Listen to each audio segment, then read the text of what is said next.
Good evening everyone, and welcome to the Strategic Command Twitch. For those of you who are new to a Twitch, please be aware that it can be a lag, especially in terms of audio to pictures. So sometimes your questions might take a little time to answer or to respond to in game. But bear with us and enjoy the show. I'm Ben Wilkins, one of the producers on the title, and with us I know for sure we have Hubert, the developer, so hopefully between us we can answer any questions you have as we have a very quick look at Strategic Command. It's an in-depth strategy game, so in an hour there's not only so much we can show you. So we're going to start with a single player game, and I'm going to start with the 1940 scenario. We're going to play a couple of turns of that, and I'm going to be the allies. So I'm going to play the allies, and what I'm going to do, because I want to focus on playing England and France for this turn, so I'm going to get the AI to play my other allies, which are America and Russia, which of course are not in the war yet, but they may be producing stuff ready for the war. Difficulty, I'm going to go with all the defaults, but you could, for example, give the computer a +1 spotting bonus or more. Or you can give it a manpower advantage or production advantage so that it can build more units. So you can very much customize the difficulty to suit how good, or perhaps not so good, you might be and get the perfect game for your level of challenge. Options, I'm going to go with pretty much the default there. We could have an option for quick animation, so it speeds up the AI turn, but we're going to stay with the current default. But I'm just going to show you some advanced settings, which may not be things you've come across before. And in particular, I want to show you the scripts. So here you've got immense powers of customization. You can tweak all sorts of events in the game, the strengths and weaknesses of the various factions, when and how likely things are to happen as you play through the war. It's an absolute toolbox of stuff, and I have not even scratched the surface of it yet. What I am going to do is just show you the victory. So at the moment it's set to finish in 1947, end of 47, victory is assessed if neither side has won a knockout blow. But I'm going to want to play maybe a tighter, more time-focused game. So let's go for the historical 1945. I was deactivated 47, and I put on the 1945 scripts. Okay, so we're ready to go.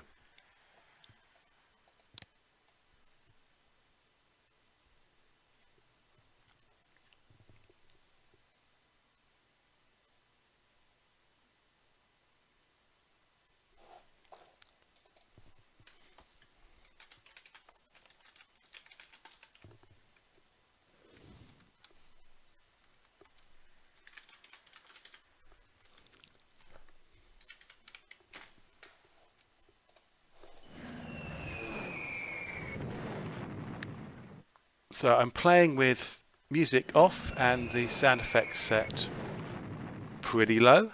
If anyone finds them annoying, we can set them even lower. And the war is starting in the West. I'm getting some messages of the AI, and we're going to see the German turn as they play first. They have the initiative, and I suspect we're going to see a fairly impressive use of combined arms as the full weight of the Blitzkrieg is launched against us.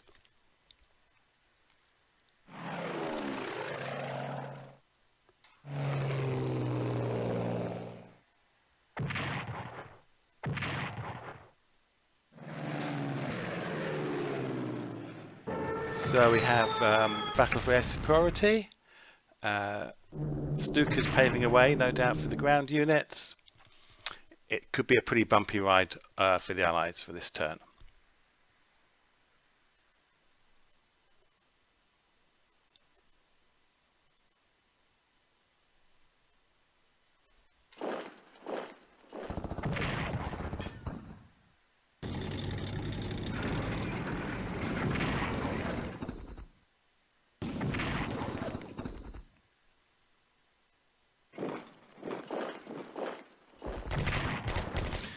you see previously hidden units coming into view, marching into the Low Countries.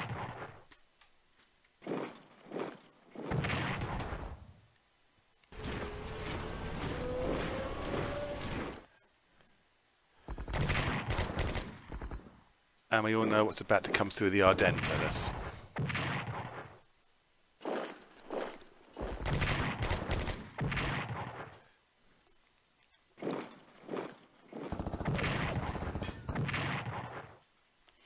As you see, German infantry and air force have started to open a corridor for the armour to exploit through, and it's heading round behind the Maginot Line. Meanwhile, it looks like the Low Countries are going to fall pretty quickly.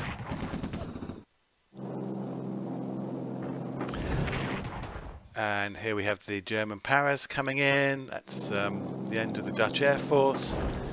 And it looks like Holland is completely overrun.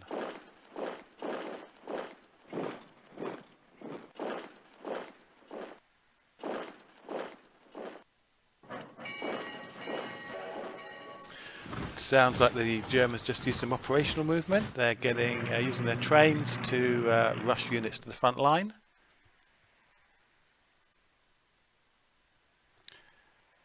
And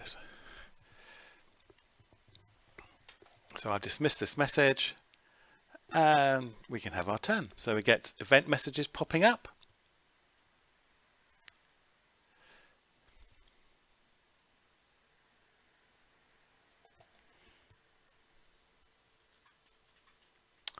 Luxembourg has surrendered.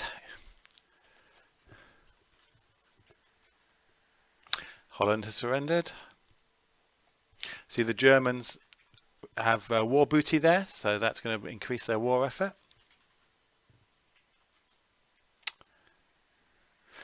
Meanwhile, Russia is starting to not mobilize, but preparing for events that may occur.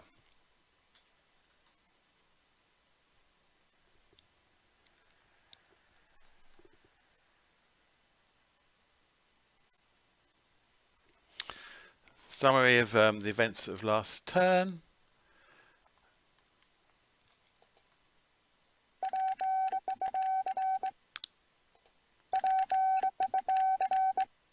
And we get an introduction to where we are and a guide to the areas to look at. So it sets the scene in a simple way.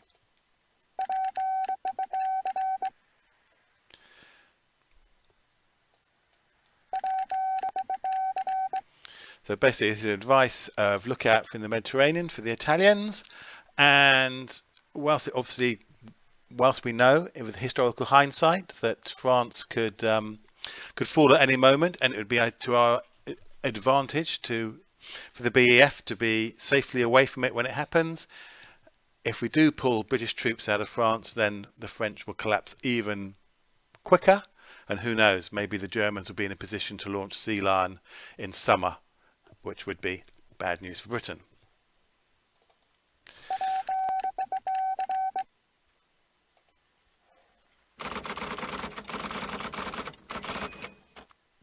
So we have a decision event. These come up throughout the game. They basically give you a binary choice. Do you want to do something, which normally costs you some of your production points, or do you want to ignore it?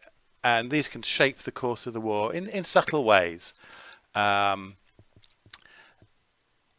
And add immense replayability value, of course, because a few changes and your game will start playing differently. I think it might be an idea to have the Home Guard, if only for Company Gold later on the BBC. So we'll agree to that.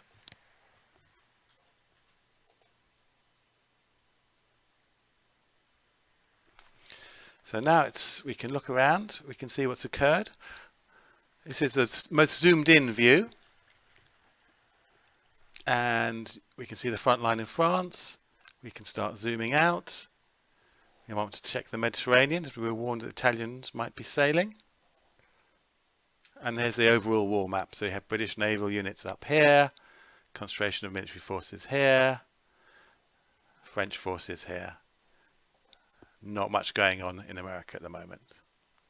So what I'm going to do is I'm going to go to settings, and I'm going to turn off fog of war so we can just have a quick look to see how the AI has positioned its forces, see how it's setting up its echelons to drive into France. It's also, you may notice that headquarters, which are exceptionally valuable units for supply, for combat bonuses, for keeping your advances going forward. Notice how the AI has protected them whilst also having them in a position to support its main thrust through the Ardennes here and through the Low Countries. So that's an example of the AI, how it can be very strong. So one thing to note, if I turn fog of war off, it applies to both sides. So not only can I see all the enemy forces, but now the enemy forces can see all of mine. And it will also, it affects the naval war most of all. It does change the naval war. So fog of war on or off is very much a player choice. The naval war can get quite violent with fog of war off because everyone knows where the enemy capital ships are and goes after them. So let's see if we can save Belgium. Holland we can't, but let's see if we can save. So what I'm going to do is start pulling back Belgium HQ because it's vulnerable there. Move forward, let's see if we can form a defence line on this river.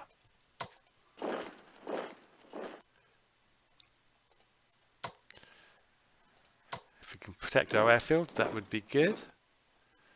We've left Brussels uncovered, so let's occupy that with, I think, a French unit. We'll have the BEF in reserve because they can start digging in. Meanwhile, French units will rush to the front line, and maybe we can look to counterattack the German Paras. Let's see what happens. Not great combat adds. We probably wouldn't do this if we were playing solo, but let's try it now. Also, I've got heavy tanks here. I'm going to rush those forward, see if we can stop the German armour in this area. Maybe we can weaken this armour. So first we'll start with softening up with air attack.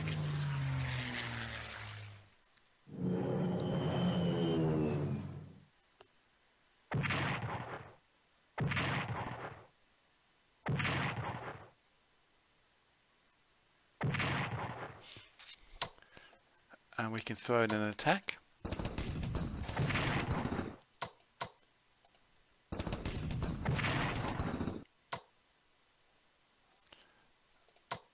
And we need to bolster that flank. Start rushing reinforcements to the front.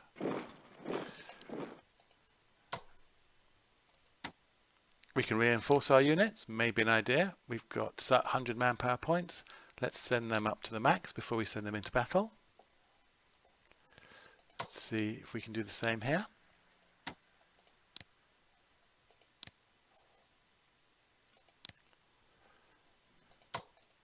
Try and build up a reserve army.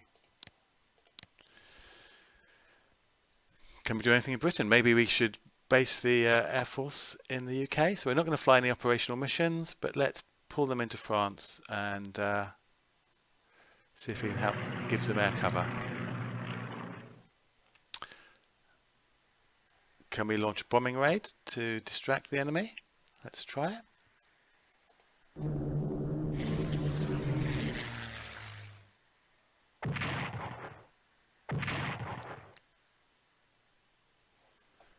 And maybe we should look to upgrade our fighters. Battle of Britain could be coming. Hurricane's great plane. Maybe we should upgrade to advanced aircraft, possibly a Spitfire, and just think ahead there. So we're basically going to not have a turn with that unit and upgrade it with better aircraft. What else can I do? So maybe I want to purchase some new units. So I can purchase units of Britain. We have quite a lot of manpower, so let's start thinking about maybe building a reserve army. that's going to cost us. And we can give it some advanced infantry weapons. And maybe we'll send it to the desert later. So let's give it some mobility and put that in production. So we can see it's going to pop up round about here. Also, maybe we can do some research.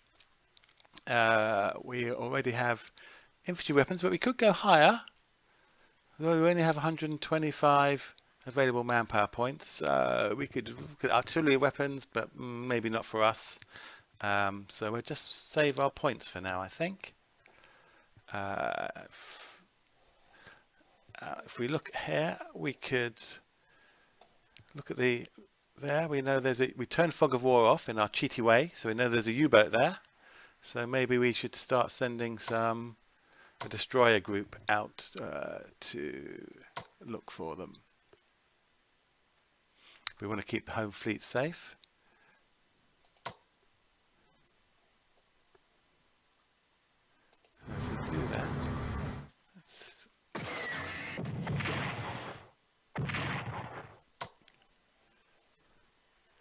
now, of course, normally as the British, I would review the Mediterranean and probably start thinking ahead to when Italy might be joining the war.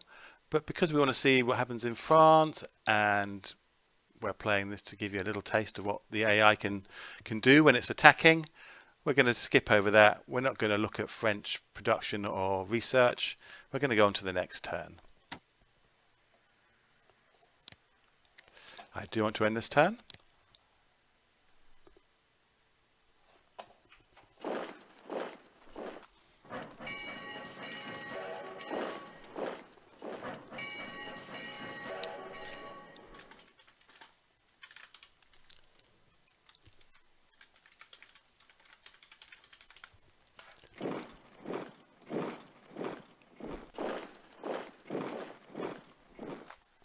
So you notice that, or you may recall that we set Russia to be controlled by the AI on our behalf, so we could concentrate on Britain and France. And you can see the AI was using Russian units there.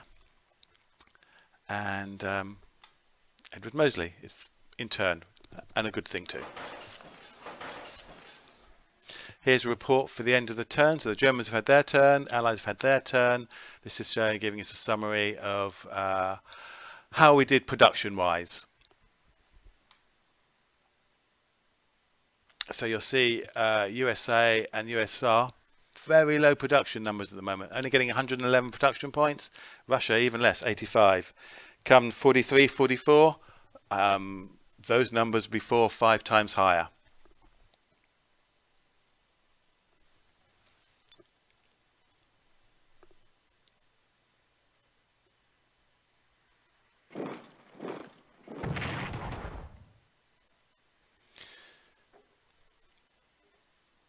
So the Italians are obviously looking to expand in the Balkans. Not sure the Germans will be too pleased with that. AI is obviously refitting some of its units.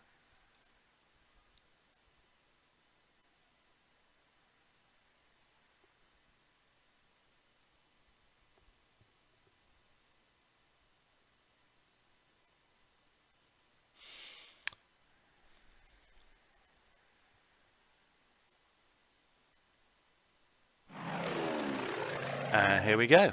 Blitzkrieg Part 2.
it's redeployed its panzers. It's coming through the Ardennes for me.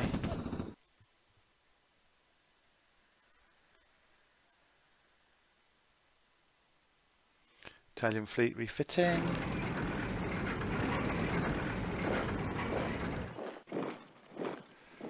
Italian troops massing on the French border.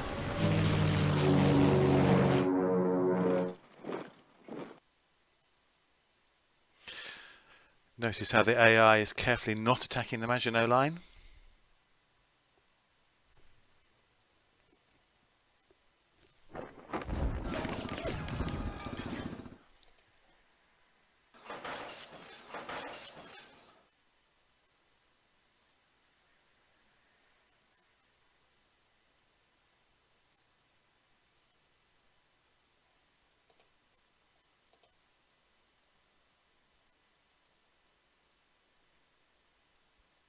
Hooray! We have a carrier. So at the start of the of a campaign, normally you'll find that units are already in your production queue, historical units that were being built at the time.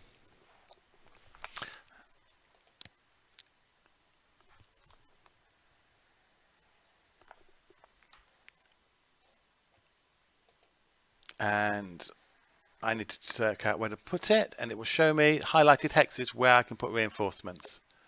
So it looks like the Illustrious is in Bristol Channel. So there we go. I can now do my turn proper, and someone wanted to see NATO units. So here we go. So this is your choice. So you can play with 3D units, 3D miniatures, as it were. Or if you prefer, you can play with the more traditional NATO icons on your units. So we have, for example, paratroopers, armor, infantry, ground attack aircraft, fighters, HQs, garrisons, and so forth. So what's the time? So we've done 23 minutes. Let's do another quick turn, focusing again on the Western Front. We'll ignore other areas. We'll just see if we can block up the Ardennes before it gets too late. So we've got French heavy armour here. We could keep that in reserve, and we'll start moving the BAF into cover. Let's see where it gets us. So the French are going to hold the line there. I don't want to move that unit because it's starting to dig in. The longer you stay in a position, your units will automatically start digging in, which adds to their defence. And the BAF is going to try and cover this hole. And we'll have a reserve in the Lille area. British fighters will refit. Ready for the next battle. And we've got no. So we could push into here, perhaps. Maybe we could launch a counter-attack here, and we can push forward here. So let's try that. So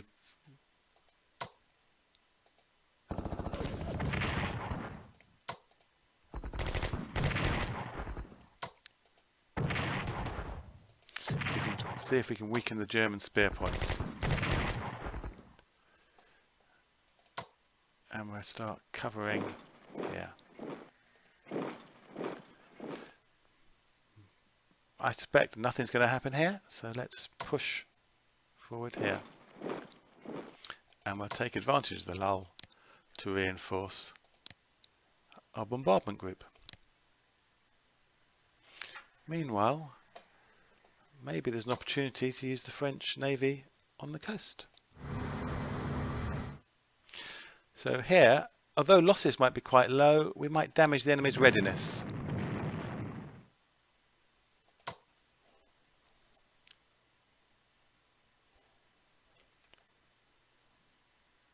So let's see how that pans out.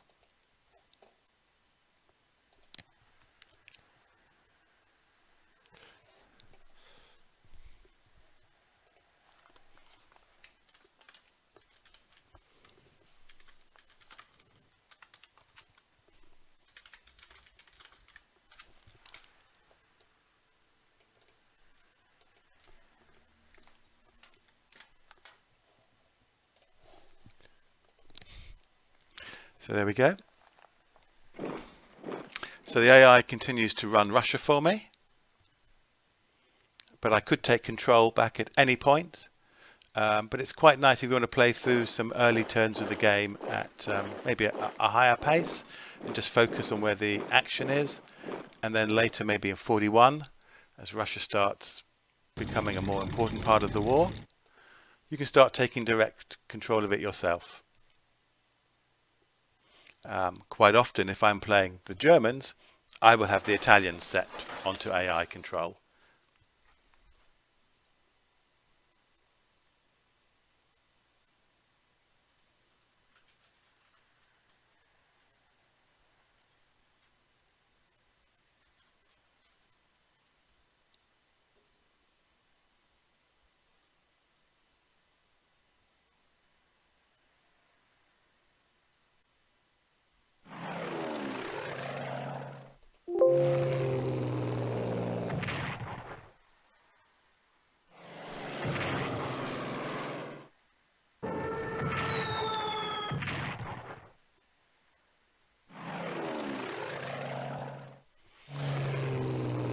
So you'll notice with air operations, it's multi-phase. So you will launch maybe a strike on an enemy target, which could be unit, it could be a port, it could be a resource center, and then if the AI, the opponent, has fighter aircraft within interceptor range, it will endeavour to intercept them.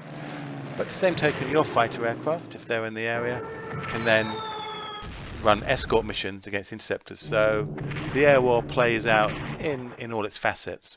You can customize that. You may perhaps not want your fighter aircraft to be involved with bomber sweeps, so you can set them to ignore them, or you can set them to just focus on them. So you can customize how you want to run your aircraft operations.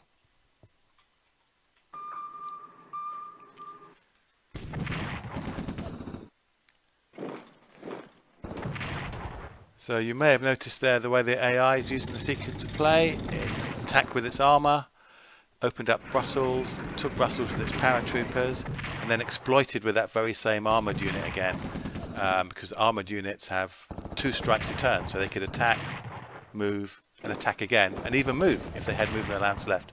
So that's why they're very powerful. And if you can open up a hole with your less mobile units, then armoured units can race through that gap very quickly and wreak absolute havoc. As we can see, it's happening to Belgium.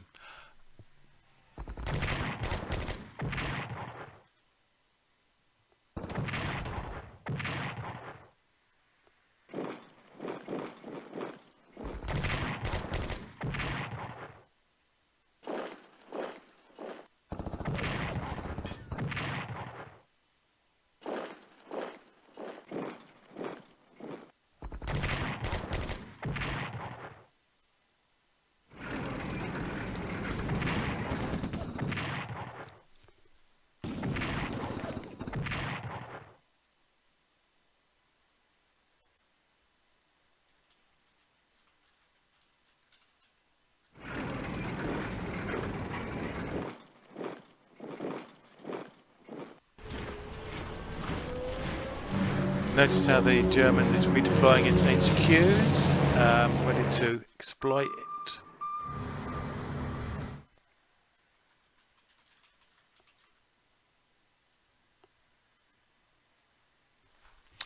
And Belgium has indeed surrendered.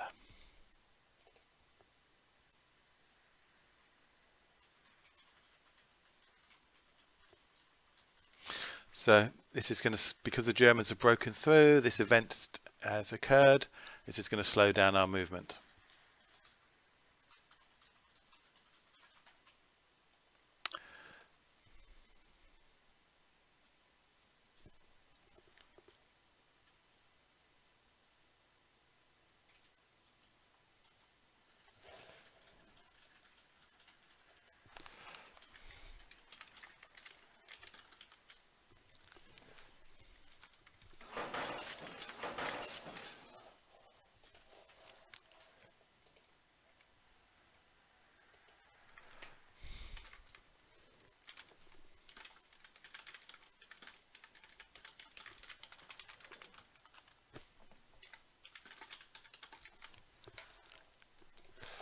So there's our summary again, activity status.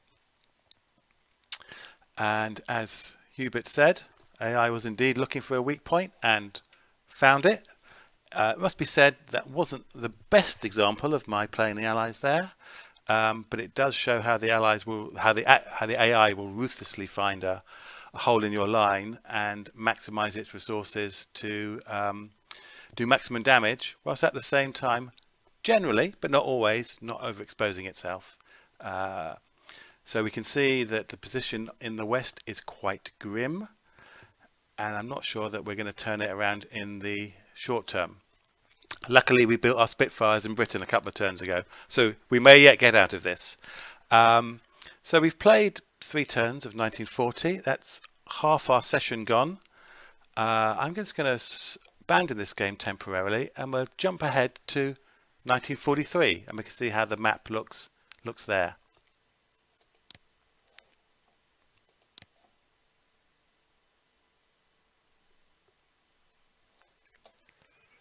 So I'm going to load a new game, which here's one I prepared earlier, and this time I'm going to play the Germans, and I've set the AI to play Italy for me, and we're going to the middle of 1943.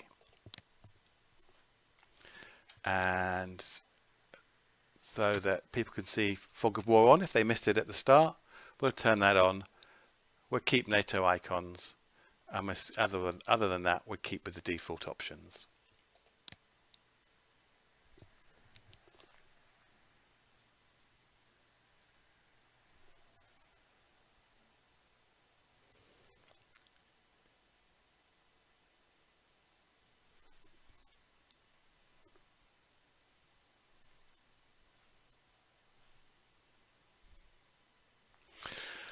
So here we go. Eastern Front, which is quite quiet, as obviously in our previous game, is now very much alive.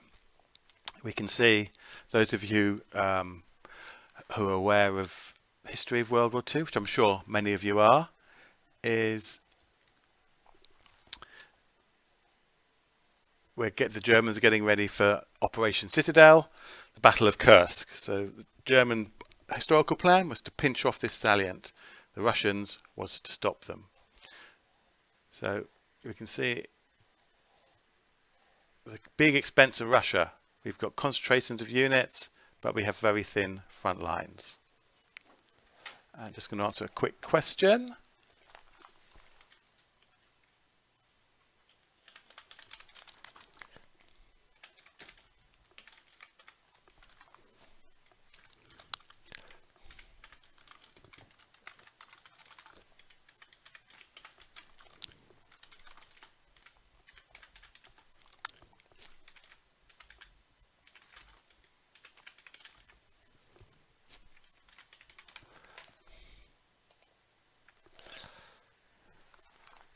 So we can also, let's have a look what's going on in Britain. So Britain preparing, building up its forces with the Americans. So here we have American HQs, Bradley, 8th Air Force starting coming in, British forces, and the start of the American build-up. Meanwhile, the Atlantic Wall, these are coastal defences, getting stronger. AA, what remains of the Luftwaffe in the west. So Germany looking fairly solid there initially. North Africa has been lost by the Axis. Rommel, it's all over. Tunis has fallen. Now we can see what the Allies are possibly planning. It looks like Operation Husky, and it looks like Sicily could be their destination. And meanwhile in America, we see there's a few units, but we're playing there. So we can see the American build-up is continuing, and there's going to be a lot of military power coming across. Just check the settings. Fog of War. Let's put Fog of War back on. So we've turned Fog of War on. all those units in America. We've got no spies, we've got no espionage, we've got no units in America. Obviously, we don't know they're there. Likewise, Mediterranean, we saw the Allied fleet building up, but if we were playing as the German with fog of war on throughout, we have no real idea of what's coming our way. So, once again, because time is limited, I'm not going to do everything, but let's see if we can try and punch a hole through the Russian defences around Kursk, which is very historical. Maybe, if as the player, we might feel that's possibly not the best decision to make. We're free to change history. As Hubert said, many of the German units have been built up and they're overstrength and elite. So this would be Manstein's army group. It's indeed Manstein. So historically, they didn't make it. Let's see if we can do better.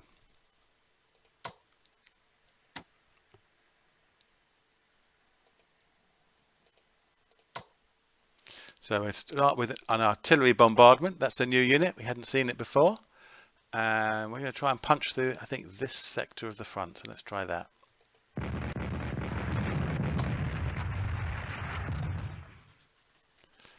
Let's now launch our Air Force. Let's see, our fighters.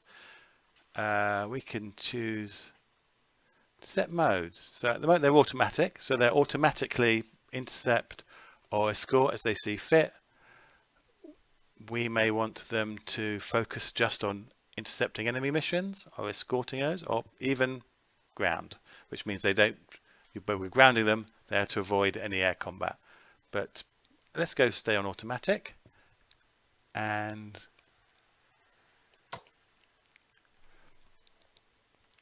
I'm going to start with an air raid against there.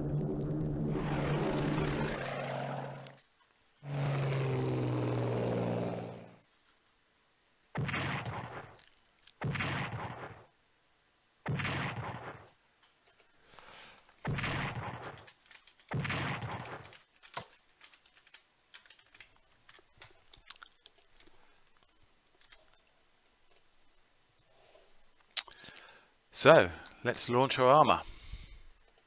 We see the combined air forces, Air Force and artillery has weakened that unit. Maybe we can exploit a hole. Defensive artillery.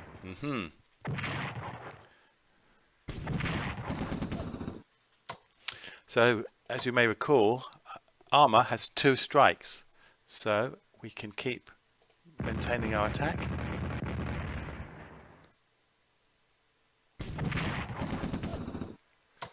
Now I could exploit with that unit, but that fills the gap, so it'd be better for me to maybe move a fresh unit through, or even possibly push that forward, and let's see if we can maintain our offensive by doing that.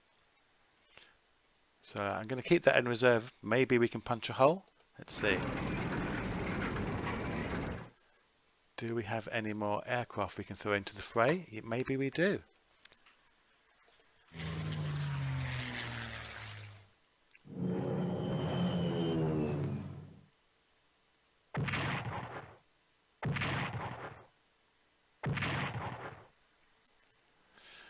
So Air Force on both sides is taking a battering.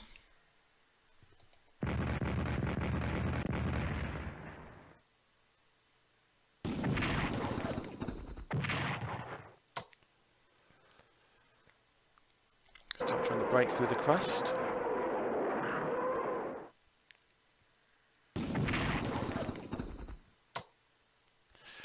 So we've run out of attacks, but we still have some movement left. So what I'm going to do is pull them back out of the front line. Punch my last. I hope to make a hole for this unit to exploit through, but we haven't been able to do that. But maybe can finally. Not quite.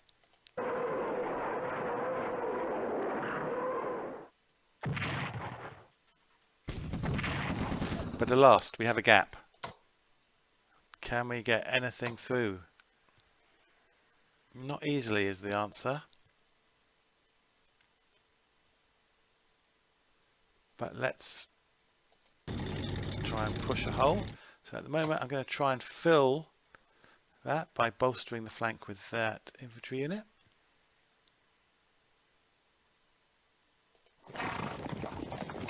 Or cavalry actually. And this, we're out of movement, but we've still got attacks left. Maybe anti-tank unit. Not a great trade-off. We can go for an armoured battle. Not a great trade-off. Maybe we need our artillery and our aircraft next turn to support that attack. Meanwhile, what's happening in the rest of the front? Still, we have a breach. Can the northern front do anything? Well, let's start off with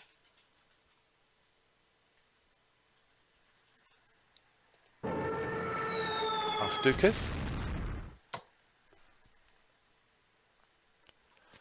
And then let's give a rocket attack.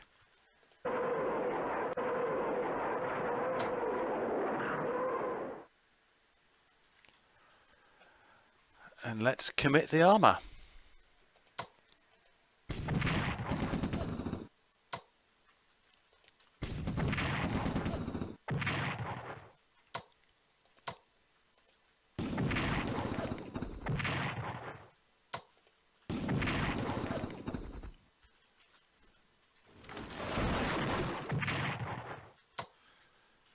So we could again move in, but we have no attacks left. So we may well hold position there and punch a fresh unit through. So we're going to move the Panzer Grenadiers in.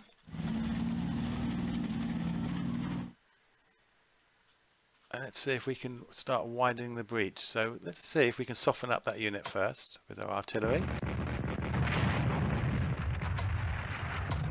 Follow it up with infantry.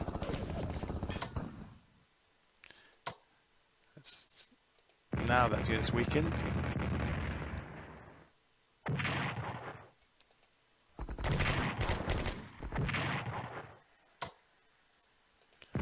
Let's try and maintain the offensive.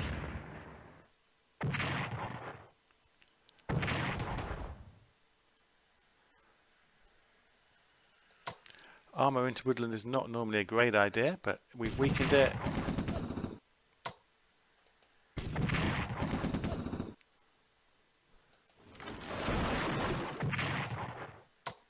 And now let's push this through our elite unit, see what happens. So, the first phase of Operation Citadel, and Germans have done some damage, haven't got a decisive breach. So elsewhere on the front line things look quiet. So again, normally I would start looking around, maybe looking at research. So we can see Germans busy been researching in the 3 years since we looked at the fall of France. So we've got anti-tank weapons to quite a high level. We can go higher. Advanced tanks, advanced aircraft. Me-262, not too far away maybe. Anti-aircraft defense, quite sensible. And we're actually going onto a war footing here. Where it's red, this means we're at the maximum level. No point researching anymore. We can't get any better than that. Same with infantry weapons there. So I'm going to leave that for now. And diplomacy, maybe a bit late in the war for diplomacy, but let's have a look. So we could, Spain is 40% coming our way. Maybe we can throw some of our diplomacy chits in and make it come our way. Turkey, open up a second front against Russia. You never know your luck. So let's see, I could have up to 5 chits I can put in. Each one's going to cost me 200 points. Starting with 200 points, let's try that. So I'm going to try that. So, and I could try again. And investing those, there's a chance every turn now that Turkey will start to move towards my way of thinking. So that was there we got maybe just enough time to see how the AI reacts to the opening moves of Operation Citadel. Let's find out.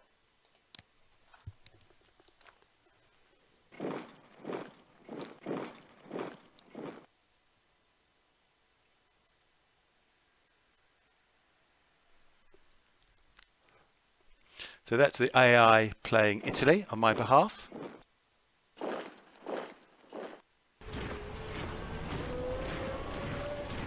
Pulling out of Greece.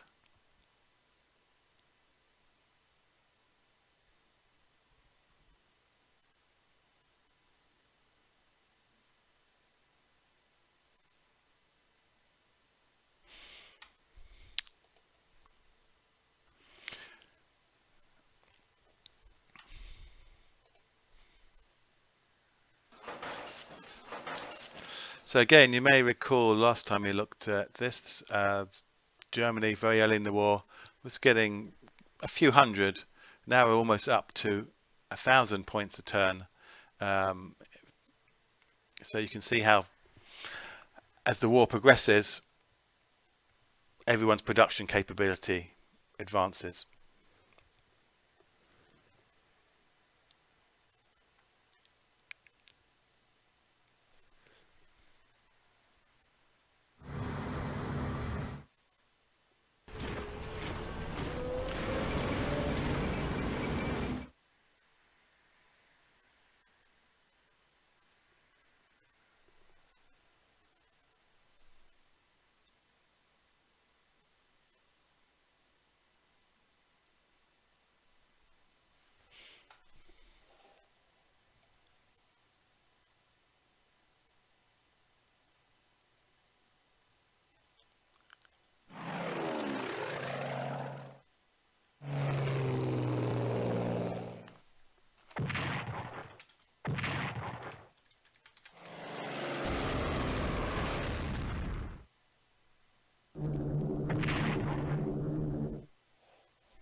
So strategic bombing going on there. Had a slight effect on our industry.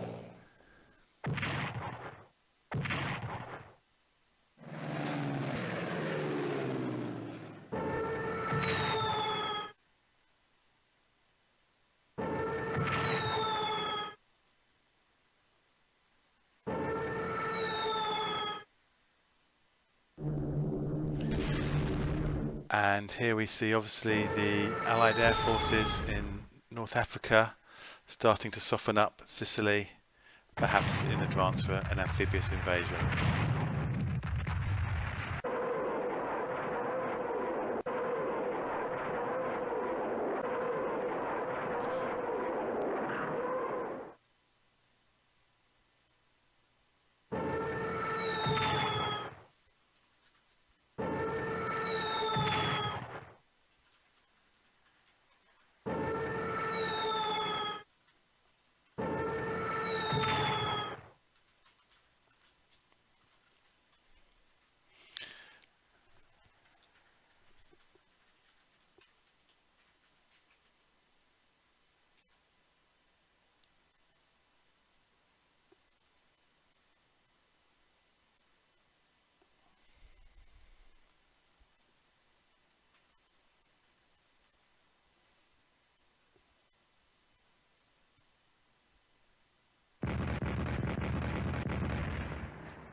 So the AI is looking like it's trying to cut off my salient.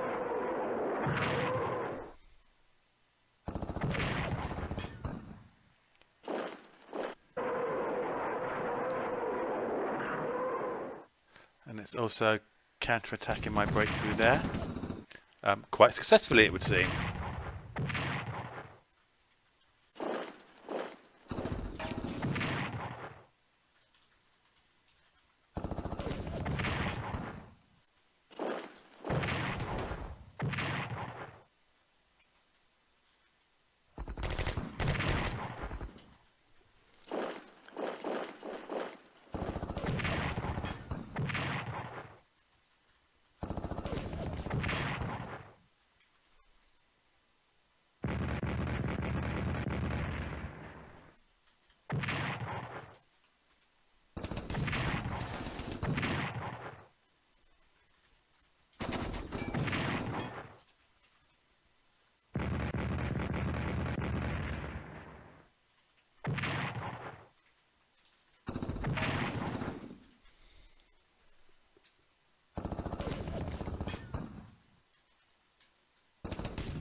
AI opening a second assault in the south, and meanwhile trying to drive us back from Leningrad, which is one of the key victory cities.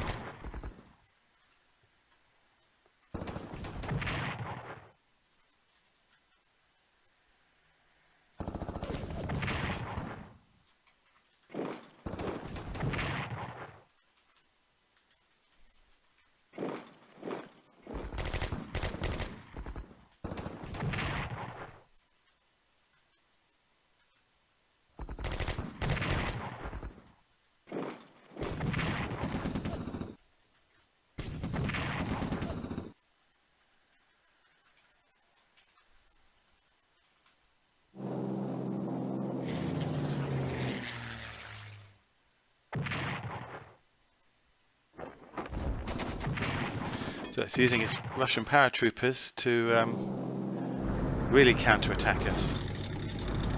And here comes Operation Husky. It's invading Sicily.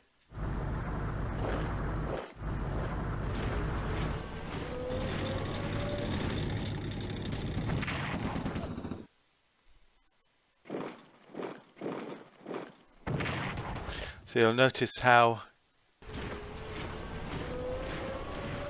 the AI first of all softened us up with massive airstrikes in Sicily, and then it landed a combined arms team. So there was armour, infantry, paving the way with paratroopers, and HQ units to command it. So all in all, a well put together plan, well executed.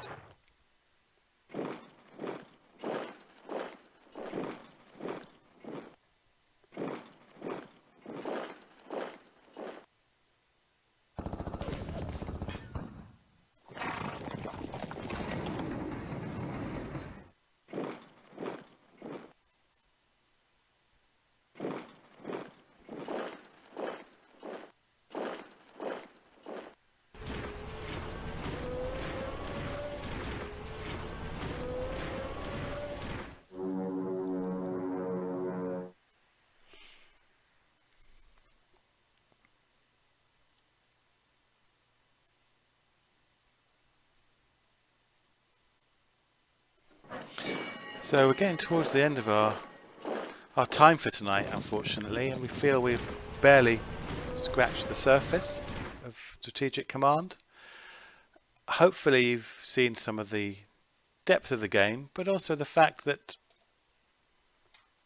it's also operational as well. You can, not only are you planning resources, research, diplomacy, and playing sort of the long game, but also you have some of the fine tactical details with your various combined arms, trying to maximize the use of your armor, infantry, artillery, supporting weapons like aircraft, how to use paratroopers, and historical events that help set the scene and put everything in context. One thing it would be nice to show you just before we have to leave is we just wait for the turn to come up. So all in all, none of this is good news really for the Axis, although our convoy raiders have done quite well. UK has lost 63 production points from our 2 U-boats there.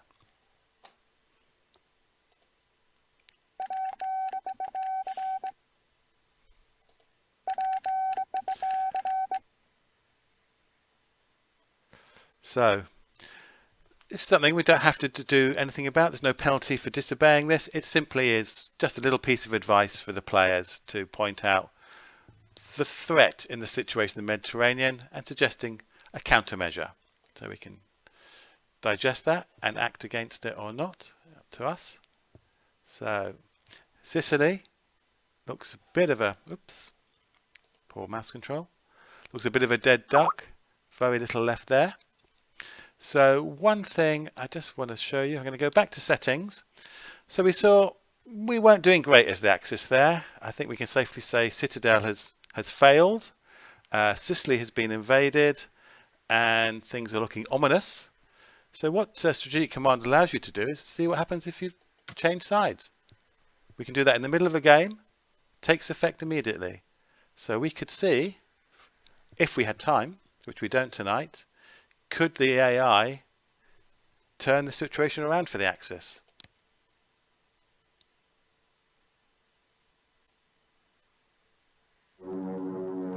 So here it is, we switched over immediately. AI is playing the Germans. Is it going to continue its offensive or maybe go on the defence in the east? It looks like it's pulling units out of the front line. Maybe it is going on the defence and heading back to Italy. Looks like they're using railroads, or sounds like they're using railroads to move units away from the Eastern Front. And now we're nearly out of time.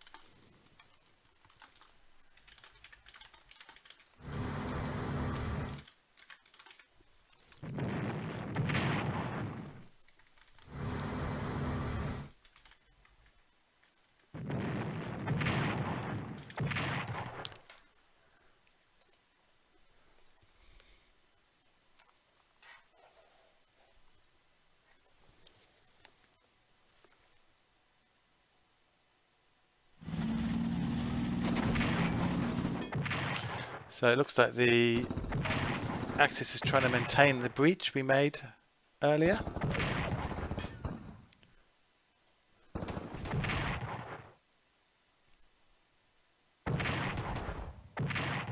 Counter-attacking around Leningrad.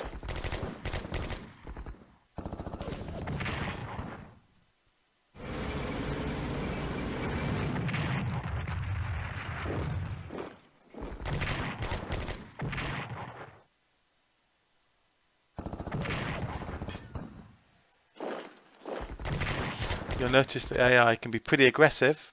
It's quite a sector of front, but it's gone for it there. And when it commits to an offensive, it commits.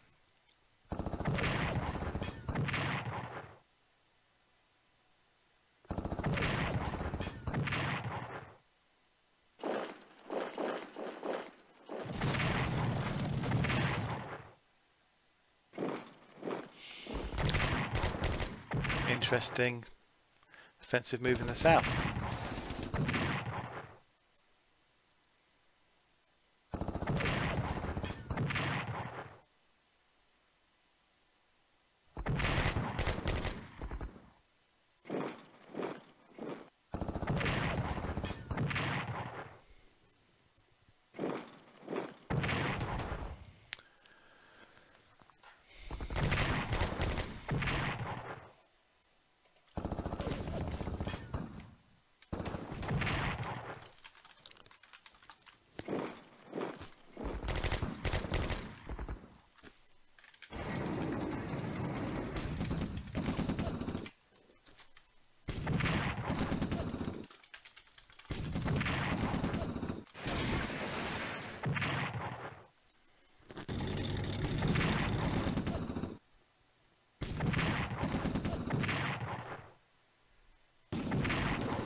You'll notice that AI was doing a rather better job in the southern part of the Kursk salient than I was.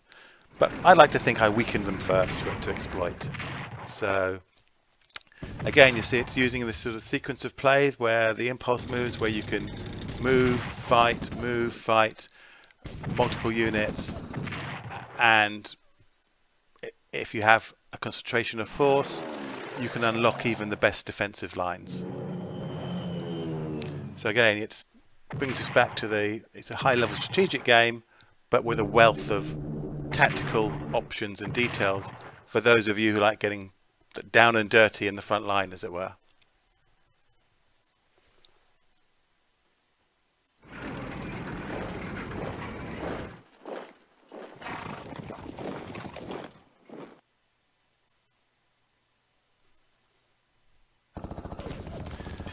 And behind the lines, we have some partisan warfare. So German garrison units stumbled onto some quite a high-strength Russian partisan unit. Partisans, if you're playing the Axis, will be a big problem later in the war, especially in the east. And I've had a real hard time in the Balkans from personal experience with the partisans there. It's just tied up so many forces. It's embarrassing.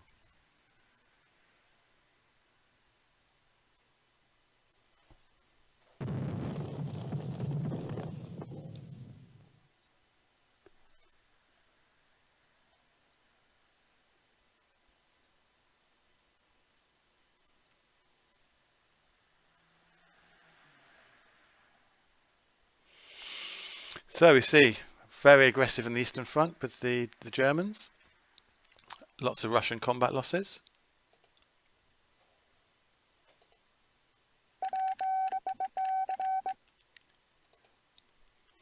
And we're going to say good night now.